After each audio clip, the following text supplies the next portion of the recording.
Hope the power holds out long enough. Are you fully charged now? I charged it just before I came this morning, so it should be okay. Let me get off of here, and so diminish that. I'm going to spill this open. Okay. So I'll have to take one of these out. We'll just put it and then we can remove it. I'll leave the copies on your. Okay, so there's. Perfect. Is this a Mac or? It's a Mac, yeah. Just do your magic. There are two files on there. They're both presentations from the next panel. Okay, so that would be yours. Which one do you want? Both of them. Both of them. Okay. Yeah, they're it's mine and one of the other presenters. Oh, come on! Just trying to drag it down to my. I hate it when it will not let me drag. I wish I had brought my. Is there a mouse. power plug here? Because I could bring my laptop too. Bloody hell. That's an issue.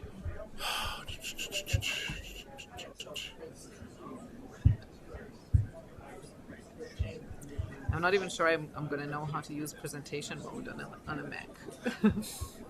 It's really irritating. Why don't we just leave it like it is? Okay. And you can just, if you don't mind leaving it there for the time being. Yeah, sure. Yeah, that's going to be easier because it's not letting me drag it down. But then how do I present it? Just teach me. Okay, so you're up here and Right. just do a double tap. Can we just leave this Come open? down and do a double tap. Are you going to use both of them or just Yes, one of them? there are two. They're not both mine. That I should tell everyone to come in? Yeah, go ahead. Okay, so I'm going to diminish this and put it down there. Okay. And then the other I'll one too. open this and put it down there. But then how do I go into presentation mode? Like just if I want to present this. So it says play, Okay. tap play, and you're there. Awesome. And to click for the next slide. Use here, Okay. back and forth here. Okay. Okay? Okay. But it is not presented at the moment. No, he's not. He's blocked it, so he'll put it up as soon as you. So as you're soon as, ready. okay. Yeah. So let me. Let's leave it all here just in case. Yep, I'm diminishing it so and you if can. it's So and if it's okay, if you can stick sure. around in case we need immediate. sure, tech absolutely. support. So yours is right down here, Okay. and mine is here. So I'll get it back up. Perfect. Yep, I'll get you started. No Okay. problem. Thank you very much. And I'm not sure. So, actually, where is Nicholas's presentation? I have no idea Okay. because I think he just. I'm not even sure that he knows that Well, he put it in here. Well, it won't take I'll long. double check. All right, Dan, when you're ready, call us to order.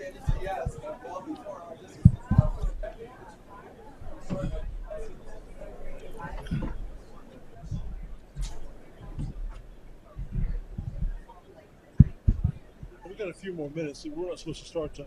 Oh no, we're supposed to start at 10:30. Oh.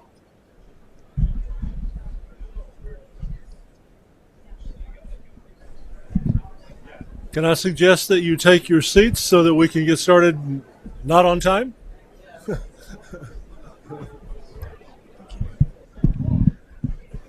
We welcome everyone to take a seat because we're going to begin the next panel. Thank you.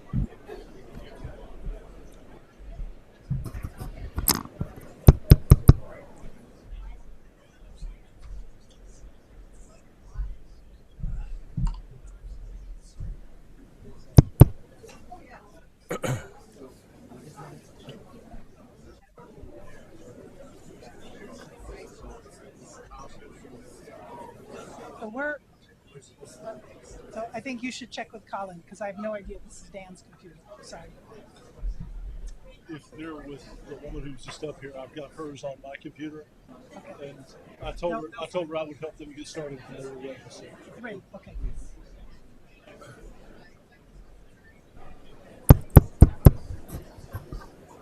I don't think it's on. It's not, and I don't know where the. Here. There's no test 1 2. Now it's on. Yeah.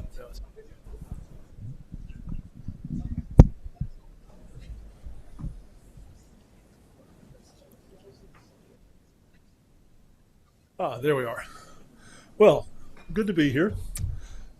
Just as a little background on me, I come from a relatively different path to ODR than Ethan and some of the rest do, although I've known Ethan for many years. I started dealing with the notion of technology and dispute resolution back in the 1980s when I did help manage a mediation between London, Cairo, and DC using fax machines and telephones. And so I was always curious about the way technology could integrate into the kind of work that we do. In the mid-late 90s, I started working with the National Mediation Board, integrating technology into the mediation that was done for the airlines and railroads in the U.S., among other things.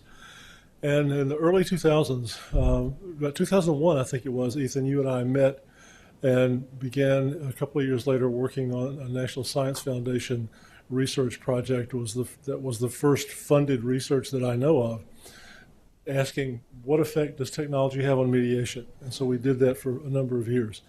But my approach was never e-commerce. It was never all online. It was how do you integrate this stuff into what we do on a day-to-day basis, face-to-face. So that's kind of my background and my bias, if you want to put it that way. So, pardon me. My task today is to set some context for what Leah will be talking about in some detail, which is a set of standards and some AI guidance for dispute resolvers that we've completed a bit ago, but now we're formally rolling it out today. So you guys are our test case, so to speak. Pardon me. So she'll talk a lot more specifically about the nuts and bolts of that guidance, but I want to set it in context a little bit. The right one? Yep.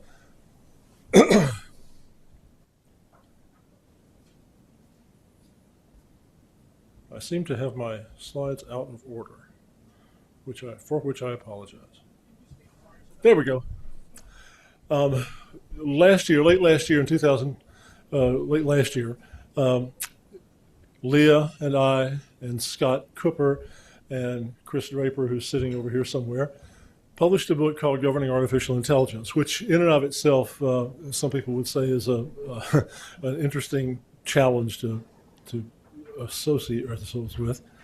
And basically what we decided in the course of our work was that there are three broad ways that you can think about governing or controlling the development and use of artificial intelligence in dispute resolution. There's law and regulation, there's international standards, and there are professional standards. A number of countries have developed law and regulations around the use of AI. None that I know of other than the EU have law and regulations that cross borders. And as one of the developers of the EU regulations said, their work will always be behind the development of technology. So it's sort of a losing game to try to use internet law and regulation to govern technology. International standards are another approach, and there are a good bit of activity in this area as well. ISO, as Leah will talk about in more detail, has actually adopted almost verbatim the standards that we developed through the National Center and iCoder for the application of ODR to e-commerce. And it's interesting and good, but it probably doesn't do a lot for the day-to-day mediator who's working in this country. UNCITRAL spent, 8 years? 8 years trying to develop international standards as well. I lost several hours of my life watching that paint dry. And eventually it failed, largely as a result of the positions taken by the U.S. delegation and the EU. And they finally, after 8 years, issued comments as opposed to guidance. So anyway, that's kind of where we are with those approaches. The one that we think is maybe a little bit more useful is professional standards. Several years ago, along with a lot of other people, one of the things I said about the coming AI boom is that we would at some point see a tsunami of apps that were developed for the use of dispute resolution in one way or another. That day is now. We're seeing them all the time. They're being developed rapidly. Pardon me. And just in the last couple of months, I've seen AI generated mediation applications that essentially are taking some approaches to mediation, some approaches to dispute resolution that well, they're not questionable really, but they're. I guess the thing that I get back to is why does it matter that we're trying to govern in any way the notion of the development of AI for dispute resolution? And I think a lot about some work that was done several years ago by the Schoenwells, where they looked at approximately 50 different ways to do mediation around the world, 50 different modes of mediation that are in play around the world. There are a lot of similarities between those modes, but there are a lot of differences as well. And the thing that I try to do with the classes that I teach is when you have an idea or when you have a piece of data, the question to ask is, so what? Now I know this. So there are 50 different ways to do mediation. So what? What does that have to do with the development of AI and dispute resolution? Well, with apologies to Paul Simon, there are 50 ways to address your conflict. And the so what of that is that when you're a human mediator, you can flex into a number of those different modes. When I was working with the National Mediation Board, I was working in a mediation environment where the parties were not there voluntarily. They had to stay there as long as we told them they had to be there. And their expectation of us as mediators was that we were going to be quite directive. We were going to be able to tell them when they were going to do something stupid, and we were able to tell them, to give them ideas about things that they could do. But I could flex out of that. When I was doing other kinds of mediation, Colin has often said that he leans in the direction of facilitative mediation, as do I. But what I was doing at the National Mediation Board was not necessarily facilitative, but that's what I prefer to do. So as a human mediator, I can make those choices. The so what for AI and for any of the technology is that when you create the technology, the developer of the technology makes a decision about how that technology is going to work. And so just as an example, over the last few months, I've seen an AI program for mediation that said, well, okay, what we're going to do is we're going to start off with a mediator recommendation. We're going to start off with a proposal. At the mediation board, we used to call them supposals. But we're going to start there. We're going to do away with all the messy, letting the parties talk a little bit and figure out what's going on. We're going to give them a potential resolution on the front end. Another one of the applications that I saw recently said, okay, we're going to make the mediator the moderator, and all communication is going to go through the mediator. And one of the duties of that AI mediator is to soften the language so that there's no fight. And so if I tell you you're a jerk, the bot can tell me, well, that might start a fight, so you might not want to use that term. I'm not disparaging any of that, but what I'm saying is that what happens when any technology is developed for dispute resolution, there are choices that are made about the mode of that dispute resolution that is going to be driving that application. So that when you choose it, you are choosing not just the technology, you are choosing the decisions that were made by the developers when they made that technology, and that's going to have an effect on the way you can operate with your parties. Now, I dare say that this is not a problem that anybody in this room would have, but a lot of the parties that you deal with will approach the technology that we use and assume that it is unbiased and assume that it is giving you truth. That is a dangerous and false assumption, but it's one that we have to guard against in one way or another. And that, to me, that's the reason why we want in any way to govern the technology that we use. Pardon me. And I like the language. Somebody earlier mentioned the Pope. His encyclical, let me get to there. The language I love, that in an age of technological disruptors, the nonstop race for more, better, and faster may undermine the messy, fundamental messy beauty of being human. I've always thought of mediation as a messy but somewhat beautiful process. The question for me then really becomes, how do I govern? And what do I mean by governing? In the short term, law and regulation ain't going to do it. In the short term, I don't think international standards are going to do it. And I'll quote Bob Bergman, who has said on many occasions that you don't govern technology, you don't regulate technology, you regulate people. And that's kind of where I think our guidance and our standards really point, is what do you tell people who are developing the things that we're going to use what we care about? That's the important thing.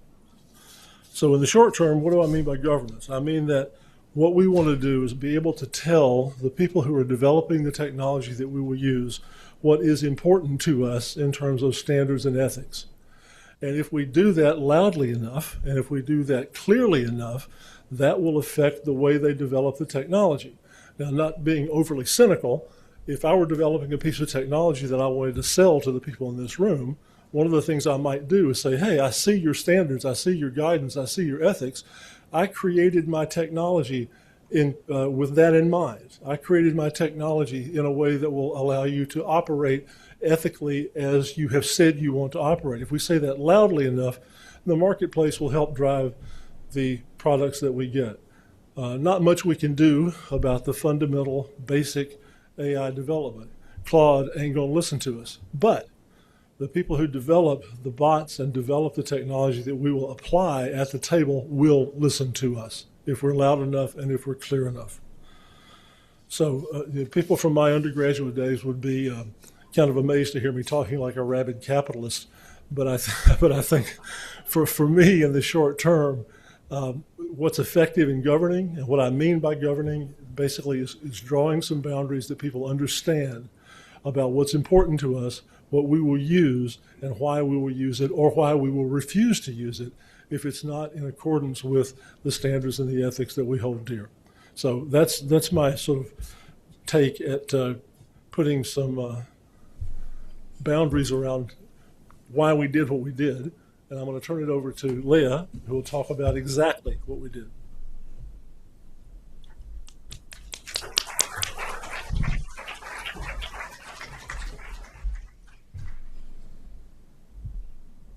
Should be down there, I think.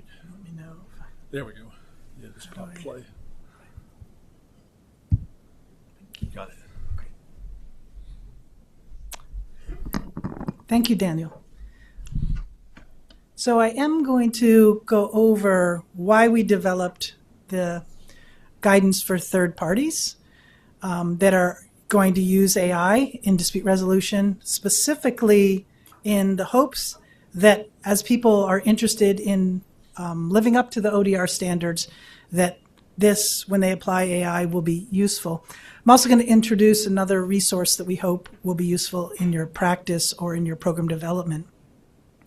So here are just some of the leading reasons that the National Center and the International Council for Online Dispute Resolution collaborated to develop this guidance document.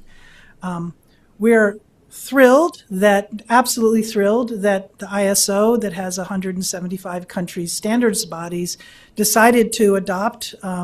They actually adopted in full every single word of the ODR standards, except for they're required by their charter to not have any musts, and so every verb is a should. Otherwise, they adopted in full the standards as Dan mentioned. And I do want to say something just to clarify from our perspective the difference between guidance and standards. The standards that were issued in 2017 and then updated to include AI in May 2022. And I note that because it was about 6 months before generative AI went public. Somehow we slipped ahead of the curve on that one. But the goal was to actually name the basement, to name the floor of what acceptable practice was. And so the ODR standards actually do say must, okay? As opposed to guidance, which is, here's some useful ways, we hope, that you can manifest living up to the standards. And we also want to make clear that the guidance is designed specifically for third-party interveners. Of course, if one's negotiating on behalf of themselves or others, then we hope the guidance is useful for them. But it is designed for human third parties, whether it's in court or in ADR, in any sector of society and cross-jurisdiction. And also, as I said in the opening of today's conference, we're looking at ODR as anytime we're using technology in dispute handling, even if we're using it while we're together in person, and for any phase in the dispute prevention and management process. We hope it's a useful educational tool, and I do want to emphasize there's a lot of academics in the room. There are a lot of people who do training. There are also people who run programs with rosters of arbitrators and mediators who have ethical requirements for updating professional practice, and many of us are either developers or are going to request that developers develop technology for our courts or other processes. And so when we work collaboratively, let's just say interdisciplinarily, with engineers, software developers, and other folks, it will be important, as Dan said, we are actually saying to the fifth party, who are the gatekeepers to our processes, who are the software developers, the AI harnessers in creating ODR platforms, what we need. We hope this will increase access to justice, increase quality and efficiency as our processes transform. And I want to refer to the brilliant work of Richard Susskind, who reminds us that this is an opportunity to transform access to justice rather than just replicate it using technology. We want to reduce inaccuracy, inequality, liability for third parties and organizations, and reduce harm. And as required in the standards, to keep humans in the loop for quality, and quality of process as well as accountability, and to provide support for those that want to self-certify as upholding the ODR standards, which will increase trust in dispute resolution.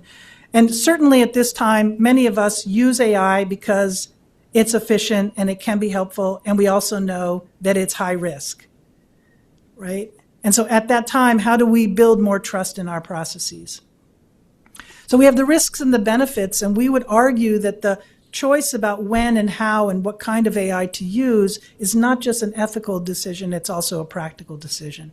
So therefore, let me just take one moment to point towards another document. If you happen not to be familiar with it, it may be useful in your work.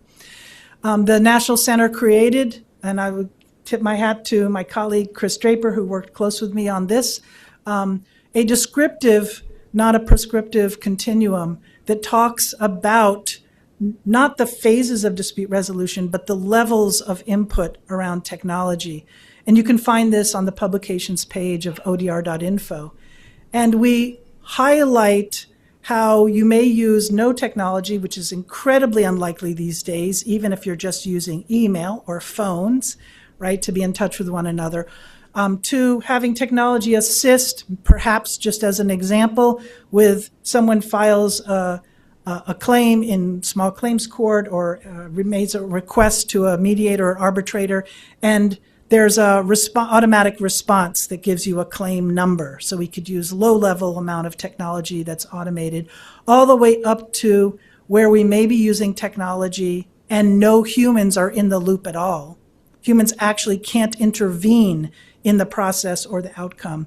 And fortunately, from our perspective, we're not aware of processes that function like that now that are used for dispute resolution.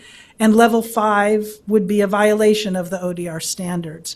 So this document may be helpful as people take a look at the protocol for their processes that are rapidly transforming when we incorporate technology, including AI, and say, where in my process am I using technology? Where is the shift to depending on technology in either process or outcome? The ODR standards can also be found at odr.info, which is the center's website, or at icoder.org. And here I'm not going to go into depth on these standards, but the standards each have a paragraph or two that are specific to technology in dispute handling. And you can see these words are relatively familiar from our field of alternative dispute resolution. And we hope that they're useful, again, for helping to strengthen your practice and the trust in your practice. So in the limited time we have, Dan and I wanted to highlight competent, confidential, and transparent, even though the guidance speaks to each one of the standards. So just take several moments to go over those three. So here's the standard for competent. You'll see the must. ODR providers must have relevant expertise in dispute resolution, legal, technical execution, language, and culture required to deliver competent, effective services in their target areas. ODR services must be timely and use participant time efficiently. So with that as the must, that's the basement, that's the floor, right? We tried to make these as thin as possible so that they could be interpreted in different legal jurisdictions, in different cultural settings, in different sectors of society in ways that are relevant or match the law and regulation. So you can picture that as we worked by committee in these two organizations, these two international organizations, we ended up with about 35 pages of advice, and then we said, we got to slow down here. Because first of all, we can only imagine that the guidance is already insufficient, right? And there's no way it can be entirely comprehensive. So once again, we're pointing in the direction of things we think are useful, and we know that it will need to be updated, and you probably can already think of some additional phrases that you would add. So we shrunk it down, it's about 9 pages. So here's the guidance for competence. You need sufficient expertise and technical and ethical deployment of AI. Providers and developers should construct AI to be used in dispute engagement in a way that allows for practitioners to understand the basic elements of the applications. You can see I'm paraphrasing because there's a lot of language here. Competence includes understanding the potential benefits of AI as well as its limitations, biases, cultural language implications, and legal requirements and liabilities. And to be competent, we as practitioners or program managers need to be able to communicate to the parties the nature of AI and its use. Again, guidance on competence. Use AI only when it will enhance the competence of the process without compromising fairness. So I need to think about how I do that, because competence and fairness, there's a tension there. Not always, but there's a tension there. So we're asking people to be considering that. Maintaining active oversight and independent verification of AI-generated information. And the panel before us made some very helpful comments about that. We're getting information, and we need to be challenging it in our mind and asking the parties to consider when AI is accurate or inaccurate. And the human user must retain responsibility for ensuring that decisions made by AI outputs are accurate and lawful. I was looking at the guidance that's out there already by a number of membership organizations, and there seems to be general consensus that it's important that humans always have oversight over decisions in arbitral awards, and will be interesting to see whether that pattern changes in that world. I'm sure there'll be some rich discussion tomorrow specifically about arbitration in AI. The data sets should be relevant to the cultural and legal jurisdictions in which they will be used. So part of that, Leah's voice here, that I invite the field to feel challenged by is what happens when we say we have an LLM that's grabbed everything on the internet from September 2021. Well, gee, I wonder when they're going to update that, right? And if they've grabbed it and the internet has disproportionate information from one particular culture, or the Northern Hemisphere, the Western Hemisphere, or elsewhere, what's the impact on gathering that data? And that data is the data that we're calling upon. And there are benefits to having RAGs or other forms of data that's captured from inside organizations that we can call upon as well. So here's the standard for being confidential. And I'll just highlight here that it matters very much that we know and can share our policies regarding who can see what data, for what purposes the data can be used, where it's stored, how it's stored, when it can be destroyed or modified. right? And the guidance mirrors that, but it asks more as well. AI systems should safeguard party data and be transparent about how the data is protected and be clear on those policies. Now, of course, we can't always know that. So if we're asking practitioners and programs that manage practitioners to be clear on this, it may be that we are saying we don't have all the answers to that. And when you work with us and with the AI that our process offers, you are taking that risk. So we may not know all these answers, but it also gives us a chance to do advocacy regarding the LLMs that we're using, or as I said, the fifth parties that are developing ODR platforms for us. And we must disclose any AI-related breaches once we become aware of them. And importantly, because that's already allegedly mainstream behavior, even outside of ODR, but we are saying that good practice then is to explain what remedial steps would be taken if we find out there's been AI breach. And then, importantly, provide clarity about the parties' roles in terms of AI usage and confidentiality.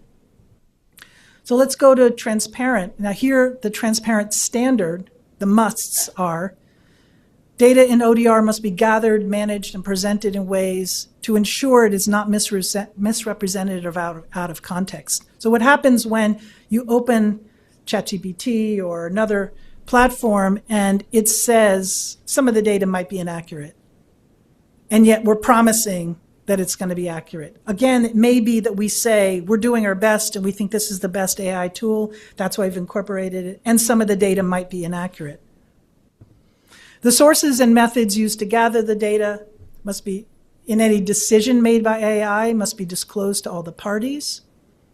ODR that uses AI must publicly affirm compliance.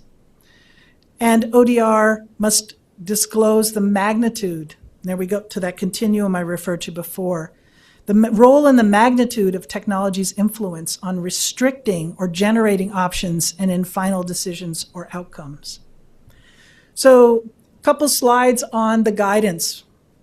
Well, you can see again, we just reiterate it's important to disclose how and when AI influences the process and outcome. Clearly state in accessible language to the parties in advance the magnitude of AI's influence on process and outcome. Make transparent the reasons and the motives behind a given decision that's made by AI, which might be we use a decision tree to provide brainstorm about options, but of course that also limits. But the reason we do that is because we've got 35,000 stakeholders and 3,500,000 issues that we're dealing. And so we need AI for this, right? Disclose to the parties about the ways that AI directly impacts the third party's interaction with them. So as I move to close, I just want to say the last couple pages of the document, we actually raise a series of questions. Again, they're not comprehensive. And so I'll just highlight a couple here for the other standards that I did not talk about yet. So under accessible, just for example, how might disabilities, familiarity with AI tools, cost, and time constraints differentially impact the benefits? Because we can over-homogenize and say, this creates efficiency, the risk is low, but it's not necessarily equally low or equally high for all parties. So we ask you to think about that as you decide when to purchase or when to access AI. Under accountable, what level of human oversight is necessary for the different ways in which you're using AI, right? What's the data set on which AI learns? That's a question for us to ask when we're thinking about issues around the standard of equal. How can I ensure that the outputs are not violating intellectual property, right? Under legal, whoa, what legal liability am I taking on? Or is our program taking on? Am I sure that the AI platform is operating in a legal manner in all the jurisdictions? The fantastic ability of using technology means we can work across legal jurisdictions. This is something to consider. And secure, what's the baseline of security required for our process? So as we think about implementation, we hope, as I mentioned at the beginning, that the guidance will provide people with more confidence in being able to self-certify, and that could increase the trust for your practice, your court's practice, for example. We hope that people will consider incorporating the standards and the guidance in their entities, and also, again, to encourage that the work we do with fifth parties as gatekeepers of our process, that we say, can you use these questions? Can we discuss these questions? Can we have these standards as a baseline? Here's a QR codes to the ODR standards and the ODR AI guidance, if you're interested. I'll give you a second for that. Then I'll put up the last slide is, again, where you can find the standards and the guidance and my contact information. And I think we've got about 7-8 minutes for questions.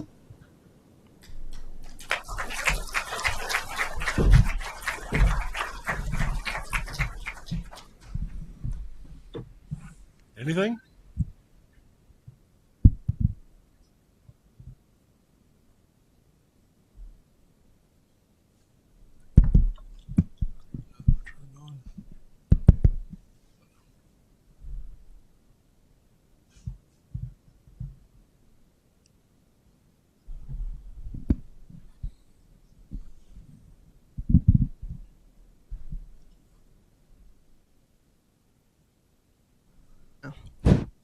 Thanks so much.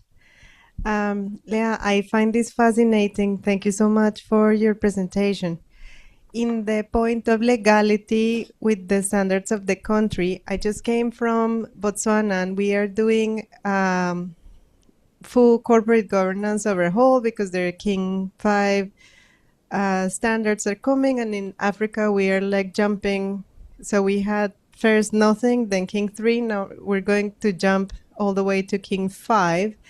And one of the issues that has been found is that the policy of the Botswana people for information management, so in South Africa it's called the Protection of Personal Information Act, and in Botswana it's very similar, does not allow for the processing of personal information in a foreign server, which means that the minute you engage any of these methodologies and any of these technologies, the agent is immediately liable.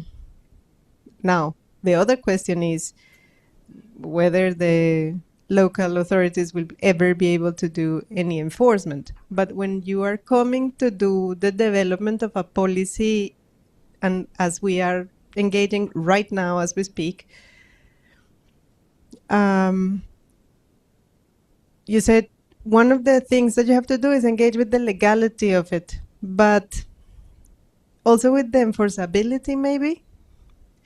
So I am thinking here, should the standards be brought forward and the countries from a policy level be encouraged to adopt them somehow so that they can permeate into their other existing policies, which are obviously prior to the advent of all of these? Or how could, I mean, we can't do a full overhaul of the whole legal system. So yeah, thanks. Thank you. And another example of someone traveling very far. Thank you for being here.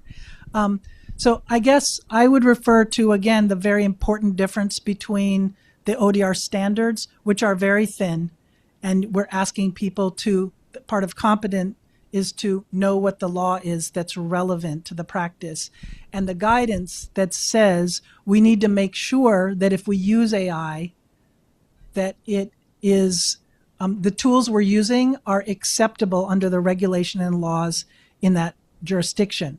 And so I don't think that either the standard or the guidance here would necessarily contradict what the law is in Botswana, but certainly this could be an intervention for someone to say, do we want the policies of the country to adopt the ODR standards into legislation or into public policy? And if so, I'm not sure in that particular case that there would be any conflict, but it could make for an important, rich discussion about whether they want to change the law or not. And again, for practitioners, wherever they're located in the world, if their default assumption is, well, this is available everywhere, so I should use it, they will put themselves in legal liability in a setting like that. Just as a side comment, one of the things that I tell the folks that I work with is that you have to keep in mind that anytime you use a piece of online technology, whether it's AI or any other online technology, what that says is you're using someone else's computer. And that computer may be anywhere. In fact, probably is anywhere.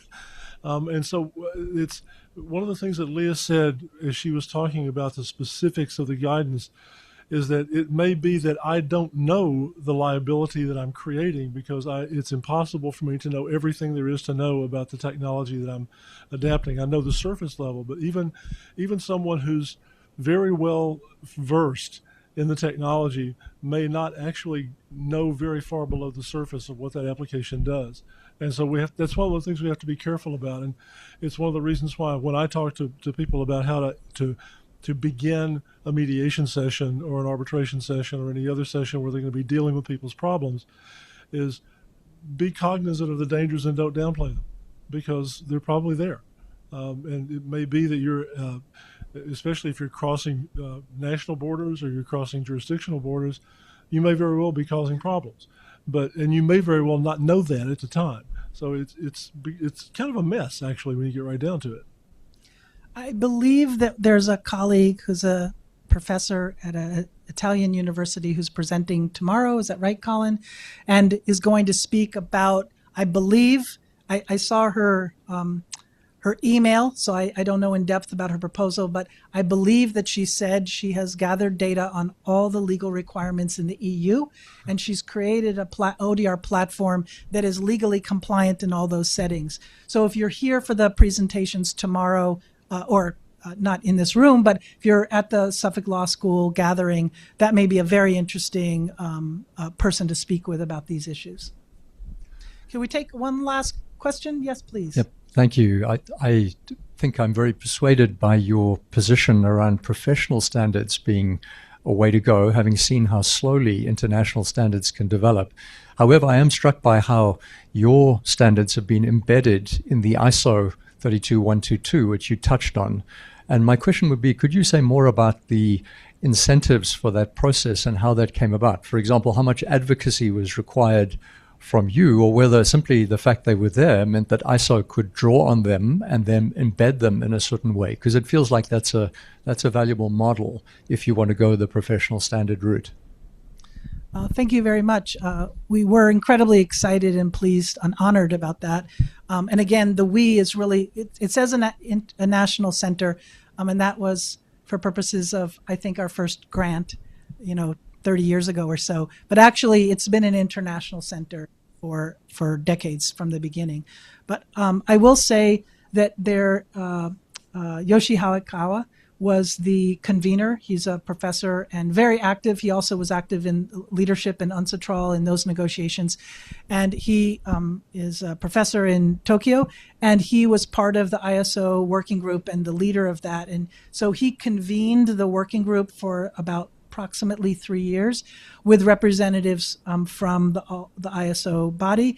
And they discussed whether they wanted to, in effect, create their own or pick and choose. And the standard itself, the ISO standard itself, calls these principles, and then there's also technical guidance and other materials that are built upon the good work of other organizations as well. British Columbia's small claims, I believe, system or tribunal system, and APEC.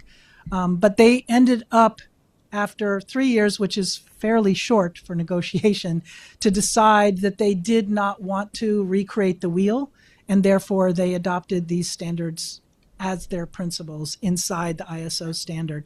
So I think that I will tip my hat to his leadership, but there was rich discussion from, many different countries, members, bodies, representatives at the table. Yeah, and just to let me be clear about the notion of professional standards as opposed to international standards and law and regulation. Law and regulation are very good at drawing bright lines. such as, you can't produce something that harms someone. But as we all know, where that bright line lies and how permeable it might be is a matter for courts and argument. And so that's, for me, that's not guidance. That's another place to create conflict. You're talking about international standards, particularly this one. I was delighted that they chose to incorporate the standards that we created. If I'm a mediator somewhere, do I immediately go to the ISO standards for online commerce as guidance for my mediation? Well, I might, but not necessarily. It's not something I would trip over necessarily. But if the Kennedy Center or the Program of Negotiation or ICODER or the Association for Conflict Resolution or whoever else you might be talking about that's a professional organization that speaks to its practitioners, if they enunciate a set of principles, the practitioners are more likely to hear them and more likely to pay attention to them. And so that's my bias. That's why I'm saying that there's nothing wrong with law and regulation. There's nothing wrong with international standards. They serve a great purpose. But if I want to affect the mediator who's working day to day, probably going to do it more directly through a professional association of some kind. And in effect, the argument of our book is that we need an entire ecosystem, right? And we probably in this room can touch different pieces of it, but at least we're hoping that practitioners and program managers will consider adopting the standards or at least pointing towards them and encouraging them. So thank you very much. Appreciate it. There's another wonderful panel going to join us now.